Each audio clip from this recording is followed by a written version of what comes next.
Hello friends, টেক্সারিং online চ্যানেলে আপনাদের সকলকে জানাই স্বাগতম। আজ 21শে ফেব্রুয়ারি শুক্রবার। আর আজ ইতিমধ্যেই কেন্দ্রের মোদী সরকার এবং রাজ্যের মমতা সরকারের তরফ থেকে বেরিয়ে আসলো 10টি বিরাট বড় খবর, যা কিনা দেশের সহ রাজ্যের প্রত্যেক বাসিন্দার জন্য জানা অত্যন্ত দরকার। তাই চলুন বেশি সময় নষ্ট না করে আমরা প্রত্যেকটি খবর বিস্তারিতভাবে জেনে নিই।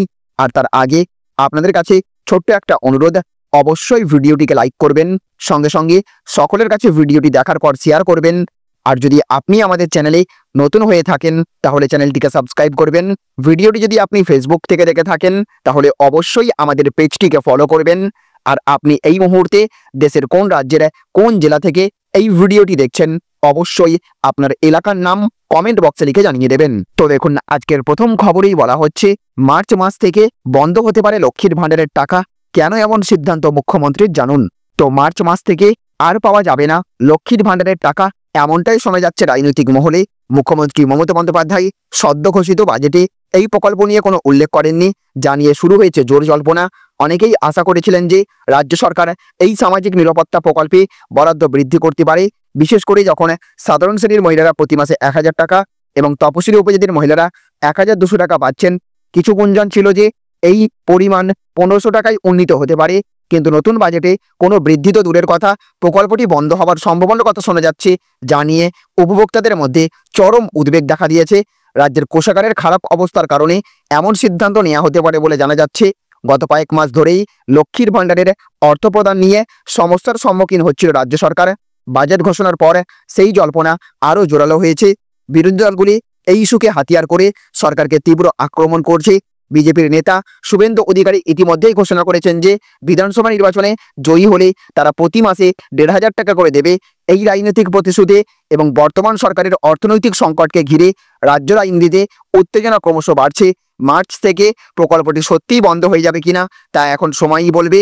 তবে আপাতত উপভোক্তাদের মধ্যে হতাশা এবং অনিশ্চয়তা বাড়ছে। এছাড়া দেখুন, আজকের আরও একটি বড় খবরে বলা হচ্ছে এক পরিবার এক চাকরি যোজনা। এখন প্রতিটি পরিবার থেকে হবে একজন সরকারি কর্মচারী।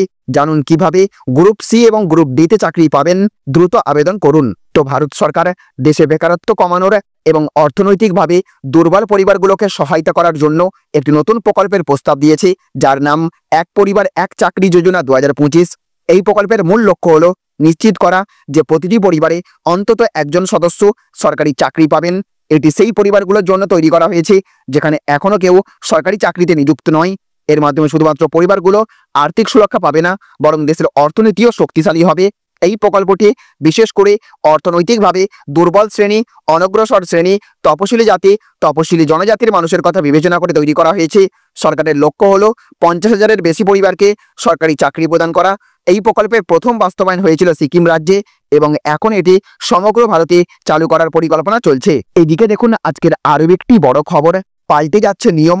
এবার বছরে দুবার হবে দশম শ্রেণীর পরীক্ষা, পড়ুয়াদের জন্য বড় খবর। তো দশম শ্রেণীর বোর্ড পরীক্ষা ঘিরে কম বেশি প্রত্যেক পরীক্ষার্থীরই একটা চাপা উত্তেজনা থাকে। প্রত্যেক পড়ুয়াই এই পরীক্ষায় নিজের সেরাটা দিতে চান।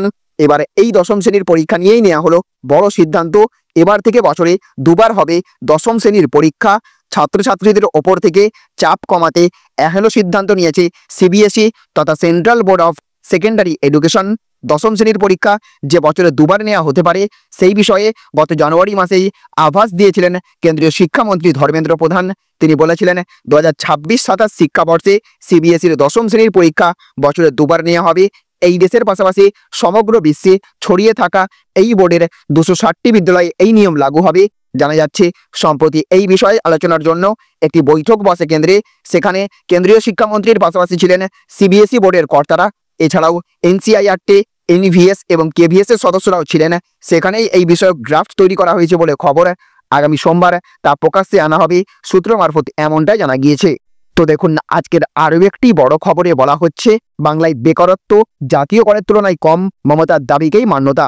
তো অবশেষে বাংলার মুখ্যমন্ত্রী মমতা বন্দ্যোপাধ্যায়ের দাবিকে মান্যতা দিয়ে কেন্দ্রের মোদী সরকার স্বীকার করল বাংলার বেকারত্বের সমস্যার হার গোটা দেশের থেকে তুলনামূলকভাবে কম।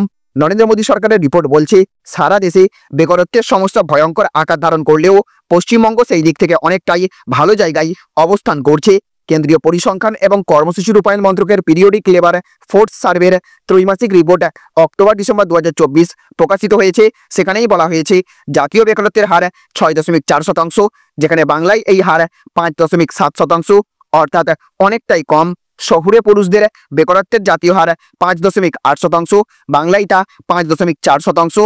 আবার শহর এলাকার মহিলাদের বেকারত্বের জাতীয় হার যেখানে 8.1%, সেখানে বাংলায় তা অনেকটাই কম, 6.4%। শুধু শেষ ত্রৈমাসিকই নয়, 2023 সাল থেকে প্রতিটি ত্রৈমাসিক রিপোর্টেই শহুরে বেকারত্বের ক্ষেত্রে বাংলার হার জাতীয় হারের তুলনায় অনেকটাই কম বলে দেখা গিয়েছে।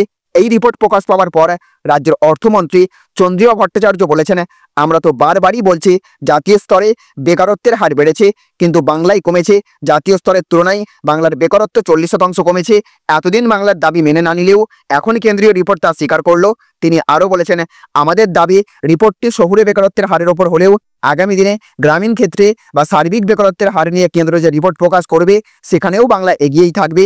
দিন কয়েক আগেই বাংলা নিয়ে সংসদের বাজেট অধিবেশনে কড়া ভাষায় আক্রমণ করেছিলেন কেন্দ্রীয় অর্থমন্ত্রী নির্মলা সীতারমণ। অথচ বেকারত্বের নিরিখে বাংলা দেখিয়ে দিল জাতীয় গড় তো বটেই, বিজেপি শাসিত রাজ্যগুলির থেকে অনেক নিচে রয়েছে এখানকার বেকারত্বের সমস্যা। তো দেখুন না, আজকের আরও একটি বড় খবরে বলা হচ্ছে সহজেই আবেদন, ব্যবসার জন্য 50,000 টাকা দেবে সরকার, মিলবে বিরাট সুবিধাও। তো দেশের মানুষের স্বার্থে কেন্দ্রীয় সরকার একের পর এক নানা জনদরদি প্রকল্পের আয়োজন করে চলেছে। মেয়েদের শিক্ষা, কৃষকদের সুবিধা থেকে শুরু করে মহিলাদের ক্ষেত্রেও নানা আর্থিক সুবিধা প্রদান করতে অসংখ্য প্রকল্পের আয়োজন করে চলেছে সরকার। আর সেই সকল প্রকল্পগুলির মধ্যে অন্যতম হলো প্রধানমন্ত্রী স্বনিধি স্কিম। আর জানা গিয়েছে কেন্দ্রীয় সরকারের অন্যতম এই প্রধানমন্ত্রী স্বনিধি স্কিম হলো রাস্তার বিক্রেতাদের জন্য এক ক্ষুদ্র ঋণ প্রদানের প্রকল্প, যা এক কথায় বলা যায় কেন্দ্রীয় সরকারের এক গুরুত্বপূর্ণ প্রয়াস। এই স্কিমের মাধ্যমে ফুটপাতে বসা বিক্রেতাদের আর্থিক সহায়তা যেমন দেওয়া হয়, ঠিক তেমনি প্রতি ক্ষুদ্র ব্যবসায়ীদের আত্মনির্ভরশীল হিসেবে গড়ে তুলতে সাহায্য করে। জানা গিয়েছে এই স্বনিধি প্রকল্পের মাধ্যমে ফুটপাতে বিক্রি করা ব্যবসায়ীদের 50,000 টাকা পর্যন্ত ঋণ দেওয়া হবে, 7% হারে এই ঋণ দেওয়া হবে। তো দেখুন, আজকের আরও একটি বড় খবরে বলা হচ্ছে 50 কিলোমিটার বেগে ধেয়ে আসছে ঝড়, কলকাতা সহ দক্ষিণবঙ্গে সতর্কতা জারি, আবহাওয়ার মেগা আপডেট।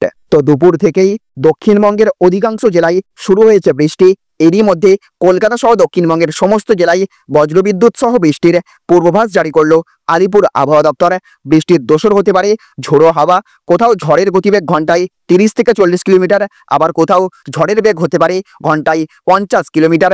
আজ থেকে টানা বৃষ্টির পূর্বাভাস কলকাতা সহ দক্ষিণবঙ্গে বজ্রবিদ্যুৎ সহ বৃষ্টির সম্ভাবনা রয়েছে। বিকেলের পর বৃষ্টি শুরু হতে পারে কলকাতায়, পাশাপাশি ঘন্টায় 30 থেকে 40 কিলোমিটার বেগে ঝোড়ো হাওয়া বইতে পারে দক্ষিণবঙ্গের কোনো কোনো জেলায়। আজ ঘন্টায় 40 থেকে 50 কিলোমিটার বেগে ঝোড়ো হাওয়া বইতে পারে। আজ কলকাতা সহ হাওড়া, হুগলি, উত্তর 24 পরগনা, দক্ষিণ 24 পরগনা, পূর্ব মেদিনীপুর, পশ্চিম মেদিনীপুর এবং বাঁকুড়ায় বৃষ্টির হলুদ সতর্কতা জারি করেছে আবহাওয়া দপ্তর। আগামীকাল উত্তর 24 পরগনা, 2 মেদিনীপুর, ঝাড়গ্রাম, পুরুলিয়া, 2 বর্ধমান, বীরভূম এবং নদিয়ায় বজ্রবিদ্যুৎ সহ হালকা থেকে মাঝারি বৃষ্টির সম্ভাবনা রয়েছে।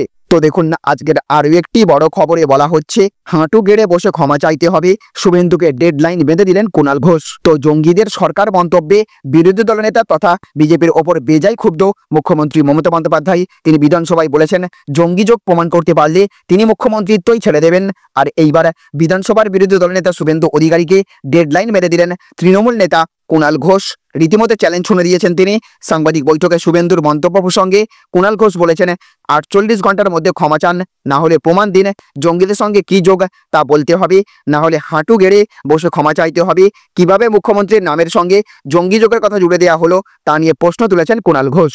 তো দেখুন, আজকের অন্তিম আপডেটে বলা হচ্ছে মোদীকে হঠাতেই ইন্ডিয়া ফান্ড বাইডেনের লোকসভা নির্বাচনের কারচুপি নিয়ে বিস্ফোরক ট্রাম্প। তো ভারতীয় ভোটারদের ভোটদানে উৎসাহ দিতে $21 মিলিয়ন দিত আমেরিকা, কিন্তু ক্ষমতায় ফিরে সেই অনুদান বন্ধ করে দেওয়ার নির্দেশ দিয়েছেন মার্কিন প্রেসিডেন্ট ডোনাল্ড ট্রাম্প, যার পর জলঘোলা হয় বন্ধু ভারতের প্রতি কেন তার এমন পদক্ষেপ, সেই নিয়েও নানা প্রশ্ন ওঠে। কিন্তু এবার এই অনুদান বন্ধ করা নিয়ে বিস্ফোরক দাবি করলেন ট্রাম্প। এক অনুষ্ঠানে গিয়ে তিনি বললেন, ভারতের নির্বাচনে কারচুপি করার চেষ্টা করেছিল জো বাইডেনের প্রশাসন, প্রাক্তন মার্কিন প্রেসিডেন্ট নাকি চাননি 24-এর লোকসভা নির্বাচনে জিতে ক্ষমতায় ফিরুন নরেন্দ্র মোদী। নমকে হঠাৎই অনুদানের নামে নাকি ওই টাকা ঢেলেছিল বাইডেন সরকার। বুধবার রাতে সৌদি আরবের উদ্যোগে মায়ামিতে অনুষ্ঠিত FII প্রায়োরিটি সম্মেলনে যোগ দিয়েছিলেন ট্রাম্প। সেখানেই সন্দেহ প্রকাশ করে তিনি বলেছেন, কি প্রয়োজন ছিল ভারতীয় ভোটারদের উৎসাহ দিতে $21 মিলিয়ন খরচ করার? আমার সন্দেহ বাইডেন প্রশাসন ভারতের লোকসভা নির্বাচনে হস্তক্ষেপ করতে চেয়েছিল। তারা হয়তো চেয়েছিল অন্য কেউ ভোটে জিতুক। এই বিষয়টি আমরা ভারত সরকারকেও জানাবো। তাহলে ফ্রেন্ডস, বুঝতে পারলেন, এই ছিল আজকের কয়েকটি গুরুত্বপূর্ণ আপডেট।